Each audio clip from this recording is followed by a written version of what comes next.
اللہ کے نام سے جو سراسر رحمت ہے، جس کی شفقت ابدی ہے۔ یہ سمجھتے ہیں کہ اللہ سے وفا کا حق مذہب کی کچھ رسمیں پوری کر دینے سے ادا ہو جاتا ہے۔ انہیں معلوم ہونا چاہیے کہ اللہ کے ساتھ وفاداری صرف یہ نہیں کہ تم نے نماز میں اپنا رخ مشرق یا مغرب کی طرف کر لیا، بلکہ وفاداری تو ان کی وفاداری ہے جو پورے دل سے اللہ کو مانے اور قیامت کے دن کو مانے اور اللہ کے فرشتوں کو مانے اور اس کی کتابوں کو مانے اور اس کے نبیوں کو مانے، اور مال کی محبت کے باوجود اسے قرابت مندوں، یتیموں، مسکینوں، مسافروں اور مانگنے والوں پر اور لوگوں کی گردنیں چھڑانے میں خرچ کریں، اور نماز کا اہتمام کریں اور زکوٰۃ ادا کریں۔ اور وفاداری تو ان کی وفاداری ہے کہ جب عہد کر بیٹھے تو اپنے اس عہد کو پورا کرنے والے ہوں، اور خاص کر ان کی جو تنگی اور بیماری میں اور جنگ کے موقع پر ثابت قدم رہنے والے ہوں۔ یہی ہیں جو اللہ کے ساتھ اپنے عہد وفا میں سچے ہیں، اور یہی ہیں جو فی الواقع پرہیزگار ہیں۔ ایمان والو، تم میں جو لوگ قتل کر دیے جائیں ان کے مقدموں میں قصاص تم پر فرض کیا گیا ہے۔ اس طرح کہ قاتل آزاد ہو تو اس کے بدلے میں وہی آزاد، غلام ہو تو اس کے بدلے میں وہی غلام، عورت ہو تو اس کے بدلے میں وہی عورت۔ پھر جس کے لیے اس کے بھائی کی طرف سے کچھ رعایت کی جائے تو اس کو تم قبول کر سکتے ہو، لیکن یہ قبول کر لی جائے تو دستور کے مطابق اس کی پیروی کی جائے گی، اور جو کچھ بھی خون بہا ہو وہ خوبی کے ساتھ اسے ادا کر دیا جائے گا۔ یہ تمہارے پروردگار کی طرف سے ایک قسم کی رعایت اور تم پر اس کی عنایت ہے۔ پھر اس کے بعد جو زیادتی کرے تو اس کے لیے قیامت میں دردناک سزا ہے، اور تمہارے لیے قصاص میں زندگی ہے، عقل والو، تاکہ تم حدود الہی کی پابندی کرتے رہو۔ اسی طرح مال کے نزاعات سے بچنے کے لیے تم پر فرض کیا گیا ہے کہ تم میں سے جب کسی کی موت کا وقت آ پہنچے اور وہ کچھ مال چھوڑ رہا ہو تو والدین اور قرابت مندوں کے لیے دستور کے مطابق وصیت کرے۔ اللہ سے ڈرنے والوں پر یہ حق ہے۔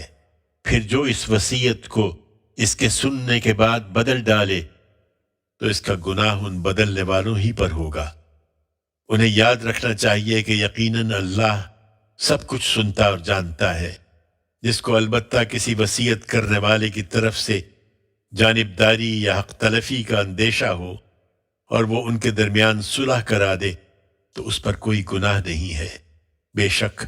اللہ بخشنے والا ہے، اس کی شفقت ابدی ہے۔ یہ اللہ کی حدود ہے،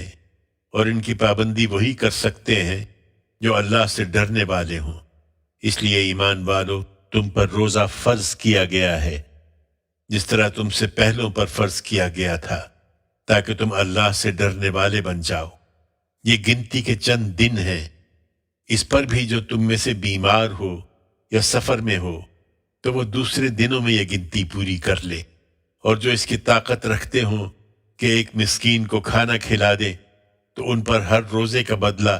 ایک مسکین کا کھانا ہے۔ پھر جو شوق سے کوئی نیکی کرے تو یہ اس کے لیے بہتر ہے، اور روزہ رکھ لو تو یہ تمہارے لیے اور بھی اچھا ہے اگر تم سمجھ رکھتے ہو۔ رمضان کا مہینہ ہے جس میں قرآن نازل کیا گیا، لوگوں کے لیے سراسر ہدایت بنا کر اور نہایت واضح دلیلوں کی صورت میں، جو اپنی نوعیت کے لحاظ سے رہنمائی بھی ہے اور حق و باطل کا فیصلہ بھی۔ سو تم میں سے جو شخص اس مہینے میں موجود ہو اسے چاہیے کہ اس کے روزے رکھے، اور جو بیمار ہو یا سفر میں ہو تو وہ دوسرے دنوں میں یہ گنتی پوری کر لے۔ یہ رخصت اس لیے دی گئی ہے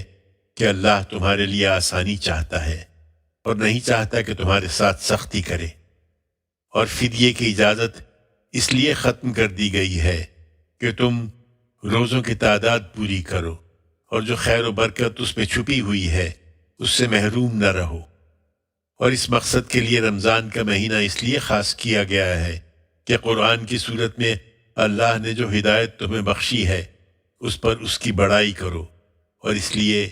کہ تم اس کے شکر گزار بنو۔ اور میرے کسی حکم کے بارے میں اے پیغمبر، جب میرے بندے تم سے کوئی سوال کریں تو ان سے کہہ دو کہ اس وقت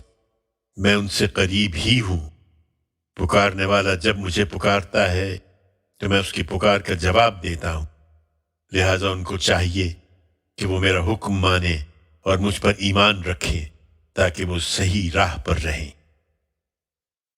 تم پوچھنا چاہتے ہو تو لو ہم بتائے دیتے ہیں کہ روزوں کی رات میں اپنی بیویوں کے پاس جانا تمہارے لیے جائز کیا گیا ہے، وہ تمہارے لیے لباس ہے اور تم ان کے لیے لباس ہو۔ اللہ نے دیکھا کہ تم اپنے آپ سے خیانت کر رہے تھے تو اس نے تم پر عنایت فرمائی اور تم سے درگزر کیا، چنانچہ اب بغیر کسی تردد کے اپنی بیویوں کے پاس جاؤ، اور اس کا جو نتیجہ اللہ نے تمہارے لیے لکھ رکھا ہے اسے چاہو اور کھاؤ پیو، یہاں تک کہ رات کی سیاہ دھاری سے فجر کی سفید دھاری تمہارے لیے بالکل نمایاں ہو جائے، پھر رات تک اپنا روزہ پورا کرو۔ اور ہاں، تم مسجدوں میں اعتکاف بیٹھے ہو تو رات کو بھی بیویوں کے پاس نہ جانا، یہ اللہ کے مقرر کی ہوئی حدیں ہیں، سو ان کے قریب نہ جاؤ۔ اللہ اسی طرح اپنی آیتیں لوگوں کے لیے واضح کرتا ہے تاکہ وہ تقوی اختیار کریں، اور اسی تقوی کا تقاضا ہے کہ تم آپس میں ناحق ایک دوسرے کے مال نہ کھاؤ اور اسے حاکموں تک پہنچنے کا ذریعہ نہ بناؤ، اس لیے کہ اس طرح لوگوں کے مال کا کوئی حصہ تمہیں ان کی حق تلفی کر کے کھانے کا موقع مل جائے، درا حال ہے کہ تم اس حق تلفی کو جانتے ہو۔ وہ تم سے حرام مہینوں کے بارے میں پوچھتے ہیں، کہہ دو یہ لوگوں کی بہبود اور حج کے اوقات ہیں، اس لیے ان کی یہ حرمت اسی طرح قائم رکھی جائے گی۔ اور تم نے یہ سوال کیا ہے تو اب یہ بھی جان لو کہ یہ ہرگز کوئی نیکی نہیں ہے کہ احرام کی حالت میں اور حج سے واپسی پر تم گھروں کے پیچھے سے داخل ہوتے ہو، بلکہ نیکی تو اصل میں اس کی ہے جو تقوی اختیار کرے۔ اس لیے اب گھروں میں ان کے دروازوں ہی سے آؤ اور اللہ سے ڈرتے رہو تاکہ تمہیں فلاح نصیب ہو جائے۔ اور اللہ کی راہ میں ان لوگوں سے لڑو جو حج کی راہ روکنے کے لیے تم سے لڑیں، اور اس میں کوئی زیادتی نہ کرو، بے شک اللہ زیادتی کرنے والوں کو پسند نہیں کرتا۔ اور ان لڑنے والوں کو جہاں پاؤ قتل کرو، اور انہیں وہاں سے نکالو جہاں سے انہوں نے تمہیں نکالا ہے، اور یاد رکھو کہ فتنہ قتل سے زیادہ بری چیز ہے۔ اور مسجد حرام کے پاس تم ان سے خود پہل کر کے جنگ نہ کرو جب تک یہ تم سے اس میں جنگ نہ کریں، پھر اگر یہ جنگ چھیڑ دیں تو انہیں بغیر کسی تردد کے قتل کرو، اس طرح کے منکروں کی یہی سزا ہے۔ لیکن اگر وہ باز آ جائیں تو اللہ بخشنے والا ہے، اس کی شفقت ابدی ہے، اور تم یہ جنگ ان سے برابر کیے جاؤ یہاں تک کہ فتنہ باقی نہ رہے اور دین اس سرزمین میں اللہ ہی کا ہو جائے۔ تاہم وہ باز آ جائیں تو جان لو کہ اقدام صرف ظالموں کے خلاف ہی جائز ہے۔ ماہ حرام کا بدلہ ماہ حرام ہے، اور اسی طرح دوسری حرمتوں میں بھی بدلے ہیں، لہذا جو تم پر زیادتی کریں ان کو اپنے اوپر اس زیادتی کے برابر ہی جواب دو، اور اللہ سے ڈرتے رہو، اور جان لو کہ اللہ ان کے ساتھ ہے جو اس کے حدود کی پابندی کرتے ہیں۔ اور اس جہاد کے لیے اللہ کی راہ میں انفاق کرو، اور اس سے گریز کر کے اپنے ہی ہاتھوں اپنے آپ کو ہلاکت میں نہ ڈالو، اور تم یہ انفاق خوبی کے ساتھ کرو، اس لیے کہ اللہ خوبی کے ساتھ کام کرنے والوں کو پسند کرتا ہے۔ اور حج و عمرہ کی راہ اگر تمہارے لیے کھول دی جائے تو ان کے تمام مناسک کے ساتھ ان کو اللہ ہی کے لیے پورا کرو، پھر اگر راستے میں گھر جاؤ تو ہدیے کی جو قربانی بھی میسر ہو اسے پیش کر دو، اور اپنے سر اس وقت تک نہ مونڈو جب تک قربانی اپنی جگہ نہ پہنچ جائے۔ پھر جو تم میں سے بیمار ہو یا اس کے سر میں کوئی تکلیف ہو اور وہ قربانی سے پہلے ہی سر مڑانے پر مجبور ہو جائے تو اسے چاہیے کہ روزوں یا صدقے یا قربانی کی صورت میں اس کا فدیہ دے۔ پھر جب تمہارے لیے امن کی حالت پیدا ہو جائے تو جو کوئی اس سفر سے یہ فائدہ اٹھائے کہ حج کا زمانہ آنے تک عمرہ بھی کر لے تو اسے قربانی کرنا ہوگی، جیسی بھی میسر ہو جائے، اور اگر قربانی میسر نہ ہو تو روزے رکھنا ہوں گے، 3 دن حج کے زمانے میں اور 7 جب حج سے واپس آؤ، یہ پورے 10 دن ہوئے۔ اس طریقے سے ایک ہی سفر میں حج کے ساتھ عمرے کی یہ رعایت صرف ان لوگوں کے لیے ہے جن کے گھر بار مسجد حرام کے پاس نہ ہوں۔ اس کی پابندی کرو اور اللہ سے ڈرتے رہو، اور خوب جان لو کہ اللہ سخت سزا دینے والا ہے۔ حج کے متعین مہینے ہیں، سو ان میں جو شخص بھی احرام باندھ کر حج کا ارادہ کر لے، اسے پھر حج کے اس زمانے میں نہ کوئی شہوت کی بات کرنی ہے، نہ خدا کی نافرمانی کی، اور نہ لڑائی جھگڑے کی کوئی بات اس سے سرزد ہونی چاہیے۔ اور یاد رہے کہ جو نیکی بھی تم کرو گے اللہ اسے جانتا ہے، اور حج کے اس سفر میں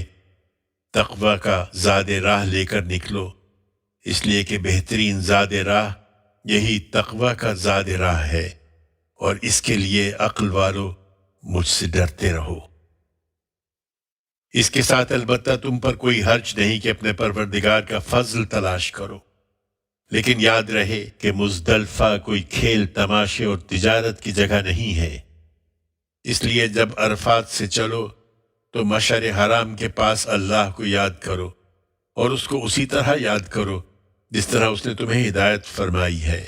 اور اس سے پہلے تو بلا شبہ تم لوگ گمراہوں میں تھے۔ پھر یہ بھی ضروری ہے کہ جہاں سے اور سب لوگ پلٹتے ہیں تم بھی قریش کے لوگوں وہیں سے پلٹو، اور اللہ سے مغفرت چاہو، یقیناً اللہ بخشنے والا ہے، اس کی شفقت ابدی ہے۔ اور یہ بھی کہ اس کے بعد جب اپنے حج کے مناسک پورے کر لو تو جس طرح پہلے اپنے باپ دادا کو یاد کرتے رہے ہو اسی طرح اب اللہ کو یاد کرو، بلکہ اس سے بھی زیادہ۔ یہ اللہ سے مانگنے کا موقع ہے، مگر لوگوں میں ایسے بھی ہیں کہ وہ اس موقع پر بھی یہی کہتے ہیں کہ پروردگار ہمیں جو کچھ دینا ہے اسی دنیا میں دے دے، اور اس کا نتیجہ یہ نکلتا ہے کہ پھر آخرت میں ان کا کوئی حصہ نہیں رہتا۔ اور ان میں ایسے بھی ہیں کہ جن کی دعا یہ ہوتی ہے کہ پروردگار ہمیں دنیا میں بھی بھلائی عطا فرما اور آخرت میں بھی، اور ہمیں آگ کے عذاب سے بچا لے۔ یہی ہے جو اپنی کمائی کا حصہ پا لیں گے، اور اللہ کو حساب چکاتے کبھی دیر نہیں لگتی۔